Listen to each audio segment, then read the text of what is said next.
তো দেখো, আজকে যে গুরুত্বপূর্ণ বিজ্ঞপ্তি সম্পর্কে এই ভিডিওতে আমরা আলোচনা করছি, যেখানে আশা কর্মী নিয়োগ শুরু হলো এবং এখানে অ্যাপ্লিকেশন করা লাস্ট ডেট 16ই আগস্ট 2024 তারিখ পর্যন্ত। অর্থাৎ তোমরা 16 তারিখ পর্যন্ত সময় পাচ্ছ অ্যাপ্লিকেশন করার জন্য। এবং তোমাদের যে নির্দিষ্ট বিডিও অফিস রয়েছে, সেই বিডিও অফিসে অ্যাপ্লিকেশন ফর্ম কিন্তু জমা করতে হবে। এখানে দেখো, অ্যাপ্লিকেশন ফর্ম জমা করার একটি নির্দিষ্ট পদ্ধতি রয়েছে, সেই পদ্ধতিতেই তোমাদেরকে কিন্তু জমা করতে হবে।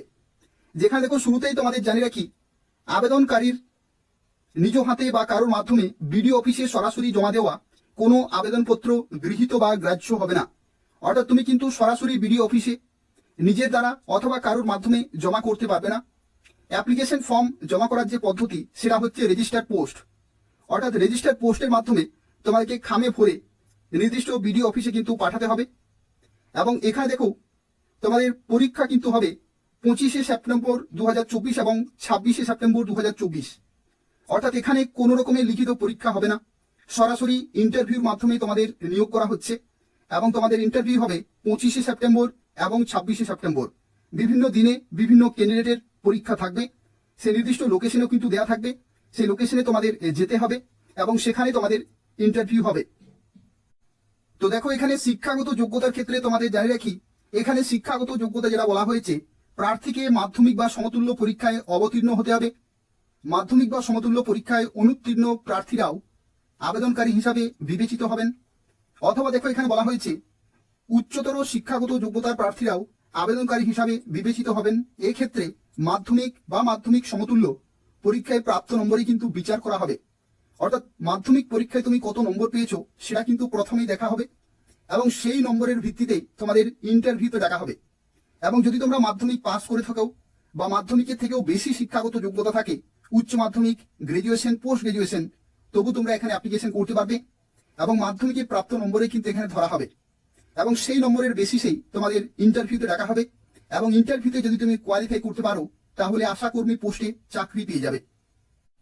এখানে দেখো, বয়সের লিমিটের ক্ষেত্রে তোমাদের জানিয়ে রাখি, 1/12/2024 ডেট অনুযায়ী তোমাদের 30 থেকে 40 বছরের মধ্যে কিন্তু হতে হবে। আর যদি তুমি তফসিলি জাতি অথবা উপজাতি অন্তর্ভুক্ত হয়ে থাকো, তাহলে 22 থেকে 40 বছরের মধ্যে তোমরা কিন্তু অ্যাপ্লিকেশন করতে পারবে। এবং এখানে দেখো, এই যে বয়স তোমাদের এখানে চাওয়া হয়েছে, এই বয়স কিন্তু দেখা হবে মাধ্যমিকের যে অ্যাডমিট কার্ড রয়েছে বা যে জন্ম সার্টিফিকেট রয়েছে, সেখানে যে ডেট অফ বার্থ থাকবে সেটাই কিন্তু এখানে ধরা হবে। তো সেক্ষেত্রে সেই যে ডেট রয়েছে জন্মের তারিখ, সেটা 1/12/2024 ডেট অনুযায়ী 30 থেকে 40 জেনারেল ক্যাটাগরি অথবা তফসিলি জাতি এবং উপজাতি অন্তর্ভুক্তদের ক্ষেত্রে 22 থেকে 40 বছরের মধ্যে কিন্তু হতে হবে। আর এখানে দেখো, আরো একটি তথ্য তোমাদের অবশ্যই জেনে রাখা প্রয়োজন, কেবলমাত্র বিবাহিতা কিংবা বিধবা কিংবা বিবাহ বিচ্ছিন্না মহিলারাই এখানে অ্যাপ্লিকেশন করতে পারবে। এবং যে লোকেশনে বিজ্ঞপ্তি জারি হয়েছে, সেই লোকেশনের কিন্তু তোমাদের স্থায়ী বাসিন্দা হতে হবে। এবং তোমাদের আরো একটি তথ্য জানিয়ে রাখি, পশ্চিমবঙ্গের প্রত্যেকটি জেলাতেই প্রত্যেকটি ব্লকের তরফ থেকে বিভিন্ন লোকেশনে আশাকর্মী নিয়োগ শুরু হচ্ছে খুব শীঘ্রই। তো সেক্ষেত্রে প্রত্যেকটি চাকরি আপডেট যদি তোমরা সময় মতো পেতে চাও, তাহলে অবশ্যই চ্যানেলটি সাবস্ক্রাইব করে রাখো এবং নিয়মিত ফলো করতে থাকো। এই চ্যানেল থেকে তোমরা পশ্চিমবঙ্গের 23টি জেলার প্রত্যেকটি আপডেট পেয়ে যাবে। তো দেখো, আজকে যে বিজ্ঞপ্তি রয়েছে, এটা নিয়োগ করা হচ্ছে government of West Bengal office of the sub divisional officer, অর্থাৎ বীরভূম জেলাতে নিয়োগ করা হচ্ছে। এবং যারা বীরভূম জেলার সিউড়ি সদর থেকে এই ভিডিও দেখছো, তারা অ্যাপ্লিকেশন করতে পারবে। এবং দেখো, এখানে আরো একটি গুরুত্বপূর্ণ তথ্য, এখানে এই যে অ্যাপ্লিকেশন ফর্ম রয়েছে, এই ফর্মটি কিন্তু তোমাদের খুব ভালোভাবে ফিল আপ করতে হবে। কিভাবে ফিল আপ করবে? শুরুতেই দেখো, রিসেন্ট পাসপোর্ট সাইজ ফটো এখানে কিন্তু তোমাদের বসাতে হবে। যেখানে দেখো বলা হচ্ছে প্রার্থীর স্বাক্ষর সহ, অর্থাৎ সিগনেচার কিন্তু করতে হবে।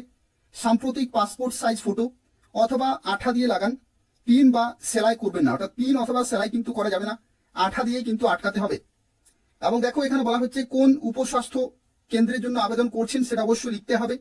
গ্রাম পঞ্চায়েতের নাম, ব্লকের নাম, আবেদনকারীর নাম পুরো কিন্তু বাংলাতে এটি ফিল আপ করতে হবে। এবং আবেদনকারীর নাম এখানে কিন্তু ইংরেজিতে লিখতে হবে এবং বড় হরফে কিন্তু লিখতে হবে, অর্থাৎ ব্লক লেটারে বা ক্যাপিটাল লেটারে কিন্তু লিখতে হবে। এবং দেখো, এখানে বলা হচ্ছে আবেদনকারীর জন্ম তারিখ 25/7/2024 তারিখ অনুযায়ী বয়স কত হচ্ছে, অর্থাৎ কত বছর, কত মাস, কতদিন, এবং জন্মের তারিখ কিন্তু এখানে লিখতে হবে। আবেদনকারিনীর স্বামীর নাম কিন্তু অবশ্যই বাংলায় লিখতে হবে, স্বামীর নাম ইংরেজিতে ক্যাপিটাল লেটার বা ব্লক লেটারে কিন্তু লিখতে হবে। এবং আবেদনকারিনীর পিতার নাম বাংলায় কিন্তু লিখতে হবে এবং আবার এখানে ইংরেজিতে ক্যাপিটাল লেটার বা ব্লক লেটারে কিন্তু লিখতে হবে। যা কিছু এখানে বলেছে ঠিক সেই রকম ভাবে কিন্তু লিখতে হবে। এবং দেখো এখানে গ্রামের নাম, পোস্ট অফিস, থানা, জেলা দেখো এখানে বীরভূম লেখাই রয়েছে, ফোন নম্বর এবং পিনকোড এগুলো অবশ্যই দেবে। এবং দেখো পরবর্তী এখানে বলা হচ্ছে বৈবাহিক স্থিতি অর্থাৎ মেরিটাল স্ট্যাটাস, তুমি বিবাহিত নাকি বিবাহ বিচ্ছিন্না নাকি বিধবা মহিলা সেটা অবশ্যই টিক মার্ক কিন্তু দিতে হবে।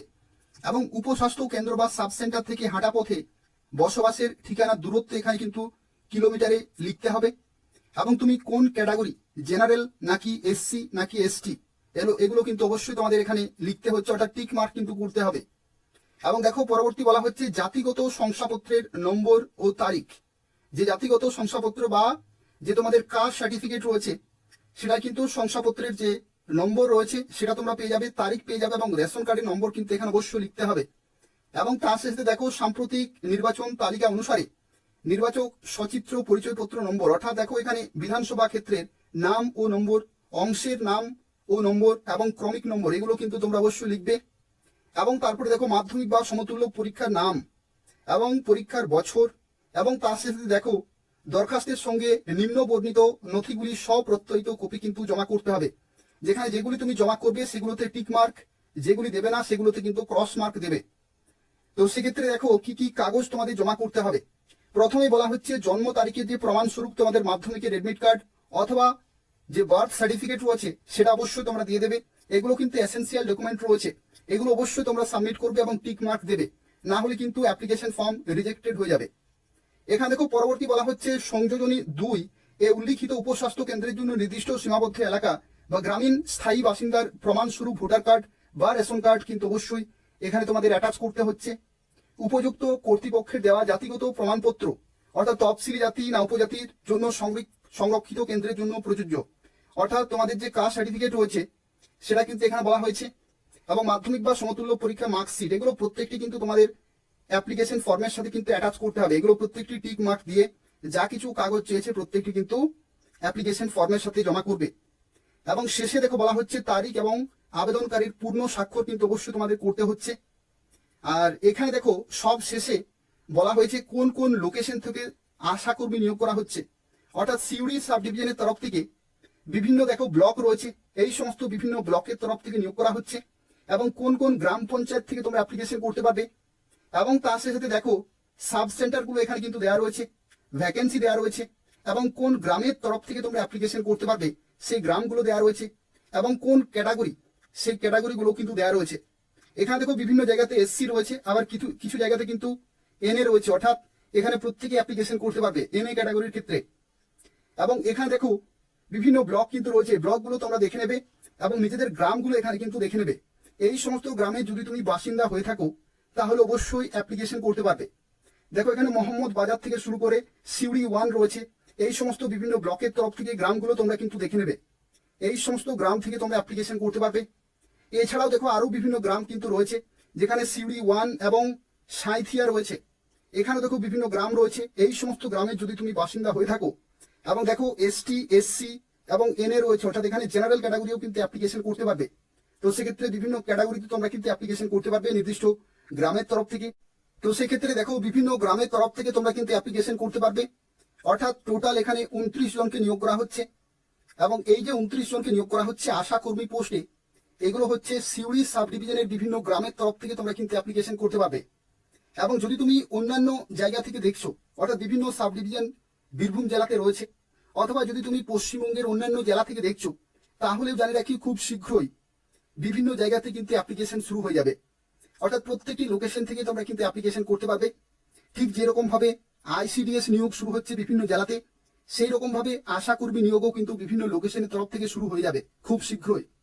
তো যদি তোমরা সেই সমস্ত চাকরির আপডেটগুলো পেতে চাও তাহলে অবশ্যই এই চ্যানেলটি সাবস্ক্রাইব করে রাখো এবং নিয়মিত ফলো করতে থাকো। এই চ্যানেল থেকে তোমরা পশ্চিমবঙ্গের প্রত্যেকটি জেলার প্রত্যেকটি গুরুত্বপূর্ণ চাকরি আপডেট সময় মতো পেয়ে যাবে। তো অবশ্যই চ্যানেলটি সাবস্ক্রাইব করে রাখো। আর যদি তোমরা অ্যাপ্লিকেশন করতে চাইছো, এই যে অ্যাপ্লিকেশন ফর্ম রয়েছে, এই অ্যাপ্লিকেশন ফর্মের পিডিএফ আমি ডেসক্রিপশন বক্সে দিয়ে দেবো। ডেসক্রিপশন বক্সে কিন্তু দিয়ে দেবো এটার পিডিএফটি, সেখান থেকে তোমরা এটি ডাউনলোড করতে পারবে এবং প্রিন্ট আউট করে খুব ভালোভাবে ফিল আপ করে প্রত্যেকটি ডকুমেন্ট অ্যাটাচ করে রেজিস্টার পোস্টের মাধ্যমে তোমাদের নির্দিষ্ট ভিডিও অফিসে কিন্তু পাঠাতে হবে। তো এই হচ্ছে সম্পূর্ণ তথ্য। যারা যারা ভিডিও দেখলে অবশ্যই লাইক করে দেবে, শেয়ার করে দেবে এবং তার পাশাপাশি এই ধরনের নিয়মিত চাকরি বিজ্ঞপ্তিগুলি পেতে হলে অবশ্যই চ্যানেলটি সাবস্ক্রাইব করে রাখো। ধন্যবাদ।